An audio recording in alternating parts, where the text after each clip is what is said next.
Imagine, if you will, you pull up to the appointment to show this house you're renting, and there's a strange car in the driveway. You get out, and standing in the living room around a bunch of cardboard boxes is some guy you've never seen before. You ask him, what are you doing here? And he says the same thing to you. What are you doing here? I just rented this house. Get out of here. And you both look at each other and realize you've both been scammed.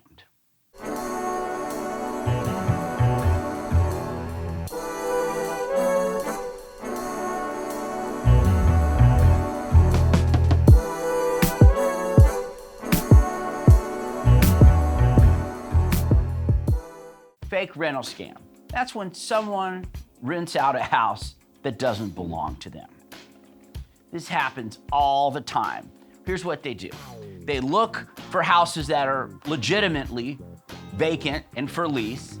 They turn around, make their own set of ads. Maybe they find them on Zillow and they post an ad on Craigslist, and then usually for less money, and then they rent it out to gullible people who are happy to find a great deal on a house, and someone maybe is not going to scrutinize their credit so much. This happens all the time. Every property management company can tell you about this, and so can any landlord that has multiple houses out on the market. This is crazy. This is particularly bad for a prospective tenant. Usually the ones that fall for this are the ones that maybe can't quite afford the house. It's usually their last little chunk of money, and a lot of them are the ones that maybe have less than perfect credit, that are having maybe more challenge finding a place to live. Their last little chunk of money goes to some scammer.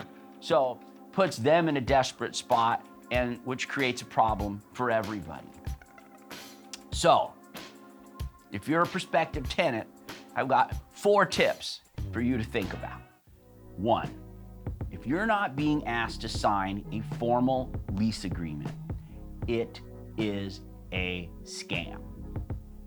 2, if you're not being asked to fill out a formal application, if you're not being asked to provide a photo ID, if your credit is not being pulled, it is a scam. 3, if the price is unusually low, it is a scam.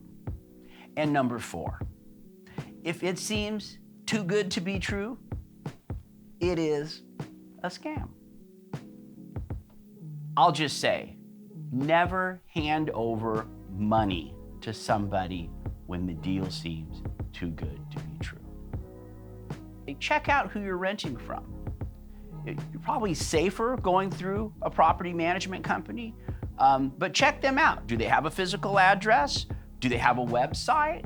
A phone number you can call? Reviews you can check out? It's pretty easy to see if they're a real up and going concern or not. Also, if you're gonna rent from a private party, that's fine, but it's also perfectly fine to ask them to show you that they in fact own the home. Have a face-to-face conversation with them. Maybe say, can I see your driver's license? Are you really the person? You know, do you show me a utility bill? They should be fine with that. Maybe ask a local realtor to look up who actually owns this house. Oh yeah, that's Mr. and Mrs. Smith. Yeah, that's the people that we met. Oh, that's fine. If, by the way, the landlord gets unusually insulted by the question, I personally probably wouldn't hand them my money. They're checking you out. You might as well check them out too, at least at some level. You find that painful. How painful do you think it would be to figure out you just handed $3,500 over to someone who doesn't even own the property? I mean, think about that. That's gonna suck. Now, landlords, now that you know these scams are happening and they go on all the time, I mean, that's probably the first step. The next, I've got 5 tips to help reduce the odds of this happening to you. Step 1, have your name and information posted somewhere on the property, maybe even a couple places. That way, if a prospective tenant shows up there, they'll know, hey, you're not XYZ management company, you're not Mr. and Mrs. Smith, that number doesn't match the number that's on there. They'll know who they should be renting it from. Also, if you go buy the property and you see that information's been taken down, your property's probably being targeted, and who knows, a scammer might be doing it to multiple people at the same time, because they do that. Number 2 is either personally show each tenant, prospective tenant, the property, or if you're gonna use remote lock boxes, that's fine, but make sure that you check out each tenant, you get a photo ID, and you also use a lockbox that the combination changes each time. If you're using some kind of outdated lockbox where the combination's good for, just stays until someone goes there and physically changes it, that's gonna make you more susceptible to fake rental scammer. Number 3, monitor your vacant properties. Go by, see, is your information still up there? Check, have the locks been changed? Is the back door unlocked? Did that kind of thing? Go ahead and check the properties. And also check to make sure there's no one nobody on the property that doesn't belong there. That could be a scammed renter or even the actual scammer themselves. 4, be on high alert.